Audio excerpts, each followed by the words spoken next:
Asifiwe. Mimi kama kijana wenu mtetezi wa hapa Kabumboi na Rwanda hapa. Samida alikuwa rafiki yangu sana, ni vile nimekuwa na hivi vijana wenzangu mpira pale Msanga ndio tukachelewa. Lakini seri hata ukichelewa seri ufike kuliko kukosa. Mimi leo sitaenda kwa mambo mengi. Nataka tu niambie kwanza jambo la kwanza vijana wangu wa Rwanda. Nimeona Gen Z tuko wengi hapa. Kitu nataka kuambia sisi kama vijana wangu wa Rwanda.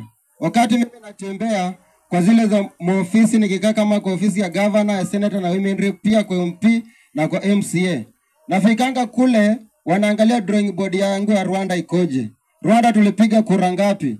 Nataka niambie Gen Z wenzangu, tutapiga kelele mitandao tukisema kiongozi ni mbaya. Kesho kiongozi anatuita anatupatia Kenya Seed. Nikuja niwachukue vijana kama 10 amunda vitambulisho. Mtasaidika kweli? Kitu nataka kuambia vijana wenzangu tushike vitambulisho kwa wingi. Hiyo ndio itatusaidia na 2027 kama Gen Z, hiyo ndio itatusaidia. Mimi hapa vile nimetembea, leo ni siku ya siasa, leo ni siku ya Harambee kwa sababu ya kusaidia hii matanga ya ndugu yangu Sami vile tenda. Mimi niko na pesa yangu kidogo hapa, hata chaka kule skari peke hapa chaetele. Alafu na habaka misanga nanyo lo msoriri wenye bali mwanji. Amechanga nende timba ya ndisamanyile. Yizi kahambako eskari kilo ndala shilingi 200 nendera banako sile.